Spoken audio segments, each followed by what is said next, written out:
bien qu'on est dans le vin, on démarre la semaine comme il faut.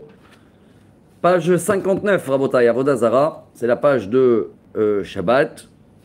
Si Dieu veut, après on avance à la page 60. Première ligne. D'Amar Rabbi Yochanan Mishum Rabbi Shimon Ben Yehotzadak Maim Shel Rabbim En Ne'esarin. Alors le sujet qu'on avait terminé dans la page précédente, c'était est-ce que quelqu'un il peut rendre idolâtrie une source d'eau ou un puits d'eau. Apparemment, premier avis c'était oui, mais deuxième avis, en tous les cas Rish Lakish, Rabbi Yochanan il dit pas du tout. Tant que l'eau ça coule, c'est fini. D'accord, mais la Gemara elle précise. Ah, de Yahid Nesarin. Alors quoi, si c'est privé chez quelqu'un dans son jardin, il peut rendre son puits d'eau idolâtre. Mais l'eau, tout ce qui est lié à la terre, il ne capte pas l'impureté. En général, l'eau, c'est ce qui rend impur les gens. Alors comment il peut idolâtrer de l'eau qui est liée à la terre? La Gemara répond, l'otzricha de talshin ou gala. Tu as raison, tant que c'est dans la terre, ça ne peut pas être idolâtre, mais s'il a pris l'eau avec un ustensile, un seau, alors là, il peut rendre le seau avec l'eau idolâtre. Où on a vu ça? Sauf, avnehar sheni daldeluninhu. Tistayem de Rabbi Yochanan de Amar Asurot. Mais nous, on avait vu que quand il y a une montagne, il y a eu un tremblement de terre. Vous vous rappelez, il y a eu des pierres qui ont été tombées. On ne peut pas rendre les pierres idolâtres, même s'ils ne sont plus dans la montagne. Parce qu'on a vu qu'il n'y avait pas une intervention humaine. Pour rendre quelque chose idolâtre, il faut le retoucher, revisiter, ils disent en français. Il n'y a pas. Ah, la Gemara, elle te dit, l'otzricha de tafrinu beyade. T'as raison, si la pierre, elle a été taillée, ou le seau, il a été pris avec sa main, que dans ce cas-là, on peut rendre l'eau ou la pierre idolâtre. Ça, c'était le sujet de la page 58. Voilà, écoutez cette histoire incroyable.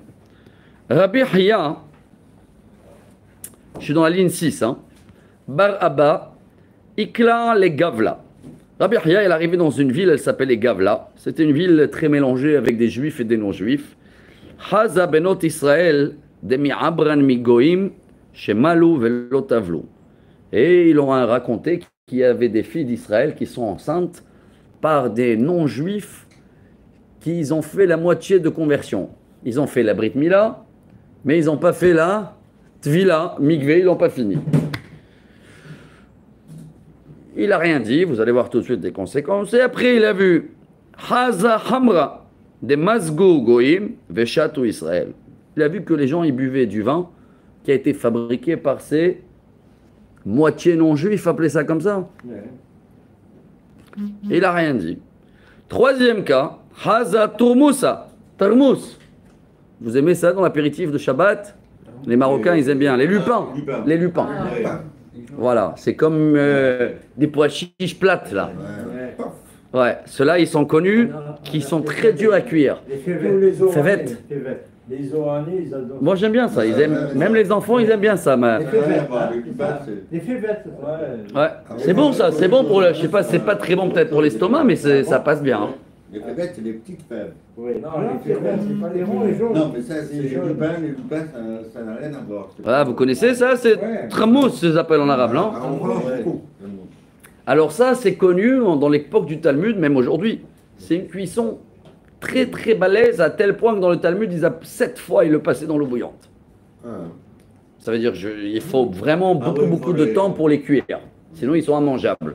Donc, il a vu ces moitié non-juifs qui faisaient des tourmous et que les gens y mangeaient.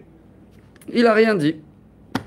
Quand il est retourné à la yeshiva, Talekame de Rabbi Yochanan, Amarle, Rabbi Yochanan lui a dit, comment t'as pas réagi? Va annoncer que tous les enfants, là, les femmes qui sont enceintes, c'est des mamzer. 2, il ne faut plus qu'ils boivent le vin. Le vin qui est fabriqué par ces moitiés non-juifs et pas kacher.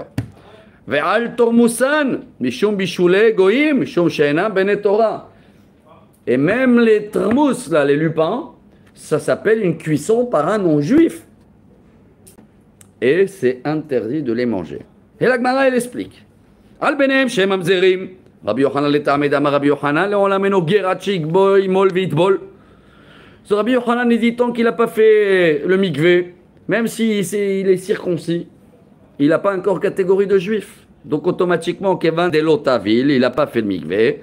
Nochriou, goy, ve'amar Rabbi Yochanan, ovet kochavim ve'eved alba bat Israël, avlad mamzer. Et il a donné une catégorie des enfants bâtards, il appelle mamzer. Hein. Ça vient du grand juif, non? Oui, mais dans les commentaires, on explique pour pas ouvrir la porte. Quoi, maintenant, il va les autoriser, alors tout le monde, ils vont plus se marier, ils vont plus rien. Ah oui, par la halakha. Oui, oui, en vrai. Non, non. Par la halakha, ils sont même juifs, les enfants. D'accord, ouais. Parce que la femme est juive. Tout à fait, tout à fait. Mais Rabbi Yochanan est beaucoup plus strict. N'oubliez pas que Rabbi Haya, quand il était dans la vie, lui, il n'a rien dit. Hein. Il n'a pas intervenu parce que selon la halakha, ils sont juifs. Mais Rabbi Yochanan est très strict. Donc il a dit, va annoncer.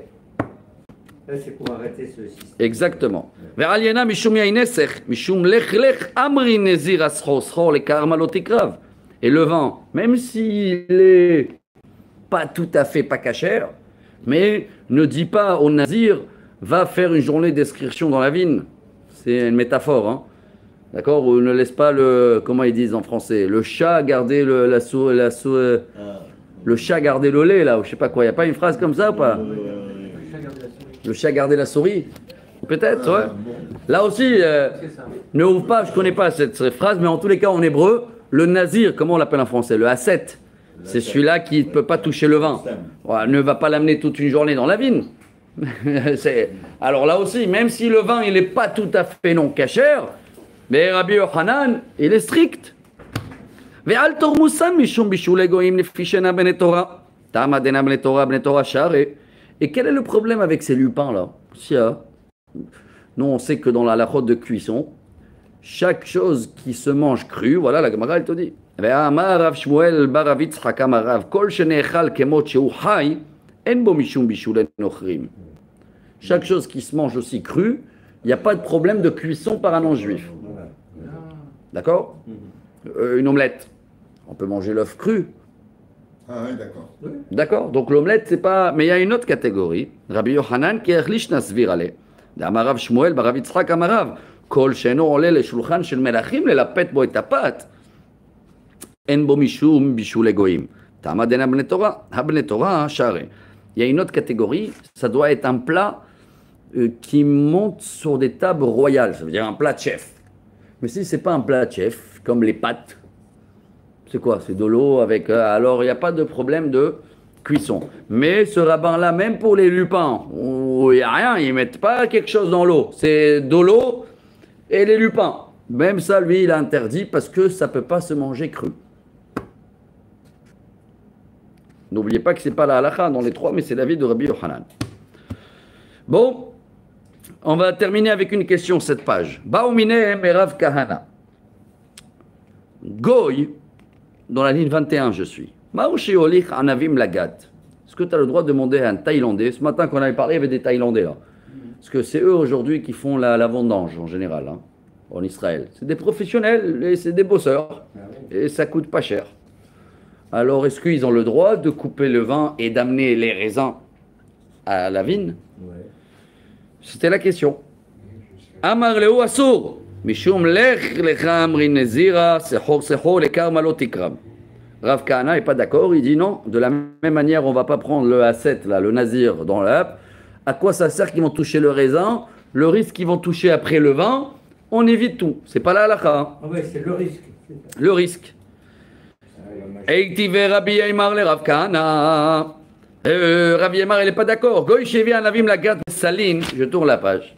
Ou bedrorin, afal pishayin mezalef en les moutards. Nous, on avait vu dans les pages avant que même si il met les raisins dans le premier tonneau et encore avant que ça coule, encore tu as le droit.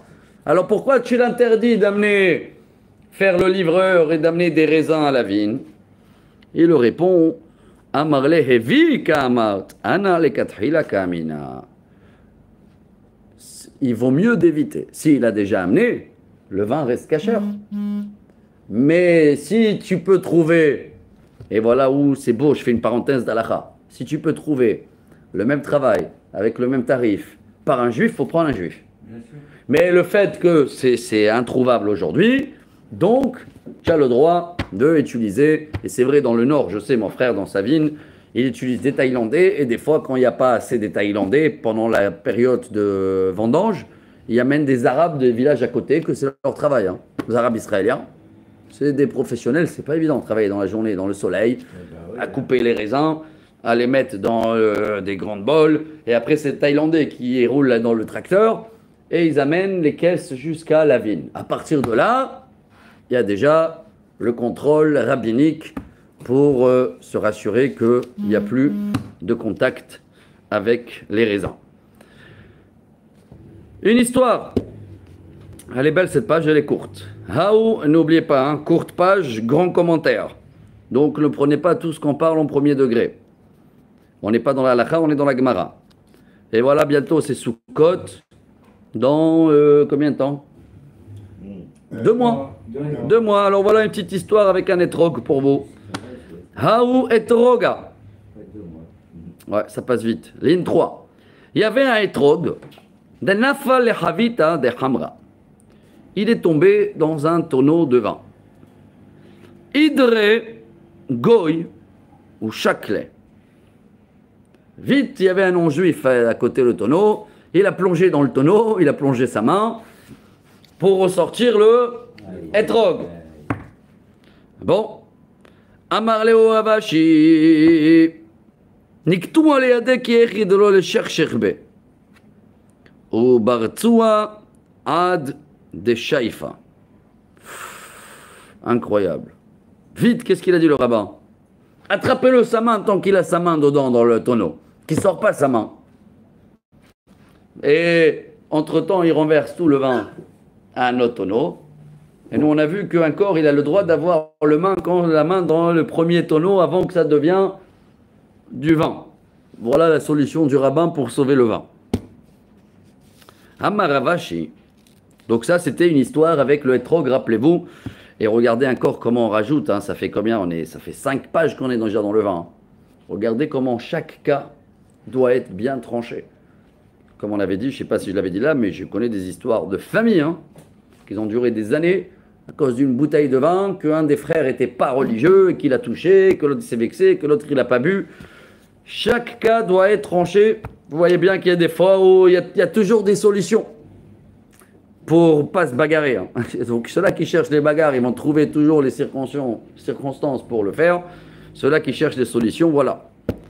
Amaravashi, Haï Goy, de Nasre le Hamra d'Israël Bechavana, Afalgav de les Aboun et les Ahrina Assour, Charile le Mishkal Deme, Meaou Goy, Maïtama, Mikla Kalye. Et s'il y avait un non-juif idolâtre qui l'a fait schmet, il est venu dans un tonneau d'un juif et il s'est prosterné, il a mis la main, il a mélangé et il a rendu idolâtre complètement. Nous, on sait que selon la halakha, on n'a même pas le droit de vendre ce vin-là. Pas seulement il n'est pas cachère, on ne peut pas tirer un profit. Par contre, elle dit la Gemara, on peut le vendre à ce non-juif lui-même. D'accord? Pourquoi? Parce que comme il a fait schmet, si tu peux récupérer quelque chose de lui, tu le prends, tu le vends. Qu'à lui, on a le droit de le vendre. Amaravashi mena aminala. Vous me demandez la source? D'où j'apprends ça? Il a dit Ravashi. De Tanya Goy, chez Nisrieno, chez Israël. Chez l'Obifne Avoda, Zara, Assou, Rabbi Yuda ben Baba, Rabbi Yuda ben Tera, Matirim, Bishum Shne Dvarim. Bon, ouais, là on ouvre une porte. S'il y en a un non-juif, qu'il a Baouchaba, qu'il n'est pas idolâtre, ça veut dire, il n'a pas de croix, il ne va pas à l'église, ou il est musulman. Alors, il y a des avis qui rendent ce vin interdit même à le vendre. Par contre, Rabbi Yehuda ben Baba et Rabbi Yehuda ben Betera prend déjà aussi l'autre couleur. Ouais. Alors, sur lequel on est Là. Mais le temps que tu vas l'ouvrir, le rouge, on va passer au l'orange. Matiri mishum shne dvarim. Echad shel menasrim yain al bifnei avoda zara. Echad shomer lo kol emenach shteesor yani leonsi. Donc ces deux rabbins, ils disent que tant qu'il n'y a pas l'idolâtrie devant, et tant qu'il n'a rien fait pour l'idolâtrie, même s'il a touché le vin, le non-juif, ça ne rend pas le vin interdit pour le vendre. Haya Havita de Hamra. Dernière histoire pour cette page. De Ishkil le Barza. Il y avait une histoire avec un tonneau de vin, qu'il s'est cassé le robinet en bas. Ah oui. Et d'un coup, il y a du vin qui coule. Atago Idre, Anahya de Ilave. Il y avait un non-juif, idolâtre apparemment. Vite, il a couru et il a mis la main pour sauver le vin. Il a fait Amarav Papa, Kol de Leha de Barza, Hamra Asir. Rav Papa, il disait tout ce qui sort maintenant de sa main là, malgré qu'il a mis la main, tout ce qui coule et qui dépasse sa main, si tu veux, Oui. interdit. Par contre, ve'idar share, mais tout le reste est autorisé. D'accord? Ça ne s'appelle pas qu'il a touché le vin. Voilà, on a fini la page. On va passer à la page suivante, Rabotai, page 60. On est que dans des histoires de vin là. Hein. 73. Il a fait. Et la bonne nouvelle, c'est que je vous dis, on a encore jusqu'à.